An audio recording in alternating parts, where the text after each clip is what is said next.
carrément se marier. Qu'est-ce que tu préfères, le Jedi ou l'Empire contre-attaque? L'Empire. Blasphème. C'est l'Empire qui a la meilleure fin. C'est vrai, t'as Luke qui se fait couper la main, qui découvre que Vador est son père, et Han qui se fait congeler et garder par Boba Fett. Tout ça se finit de façon si glauque, mais c'est comme ça la vie, c'est une suite de situations glauques. Alors que le Jedi, c'était vraiment le Muppet Show. Non, il n'y avait pas que ça dans le Jedi, il y a que maintenant que je le vois.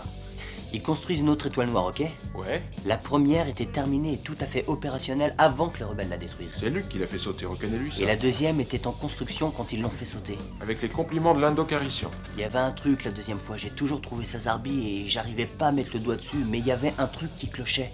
Et t'as trouvé alors? La première étoile noire était occupée par l'armée impériale, à bord il y avait des soldats, la section d'assaut, les dignitaires, les gens de l'Empire. Ouais, en gros. Quand elle saute, aucun problème, les méchants sont punis. Et la deuxième fois? La deuxième fois, elle était même pas terminée, elle était encore en construction.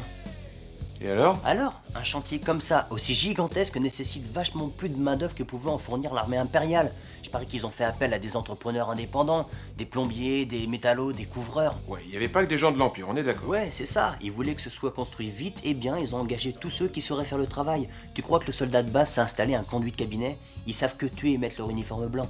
Bon, ils ont fait bosser des entrepreneurs indépendants. Pourquoi ça te fout les boules que l'étoile saute? Tous les entrepreneurs innocents qu'ils avaient engagés se sont fait tuer. Ils ont été victimes d'une guerre qui les concernait pas. Mais oui, écoute, disons que t'es couvreur. Un jour, il y a un contrat d'état très juteux qui se présente. T'as une femme et des gosses, un pavillon en proche banlieue.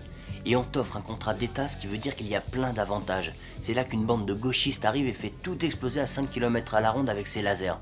Toi, t'as rien demandé, t'as pas de conviction politique, t'essayes juste de te démerder pour gagner ta vie.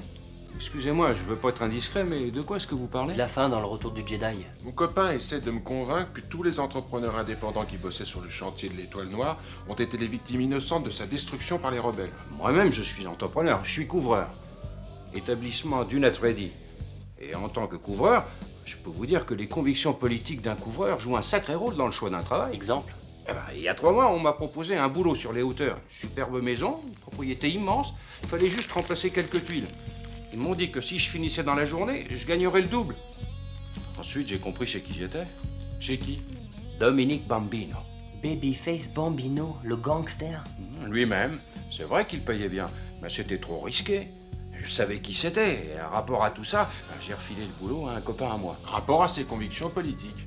Ouais, et la semaine d'après, la famille Foresky faisait sauter la baraque de Babyface. Et mon copain s'est fait descendre. Il avait même pas fini son toit. Sans blague. Je suis vivant parce que je savais quel risque on courait avec ce client-là. Mais mon copain, il n'a pas eu autant de veine. Les entrepreneurs qui ont bossé sur l'étoile noire savaient quel risque ils couraient. S'ils se sont fait tuer, c'est de leur faute.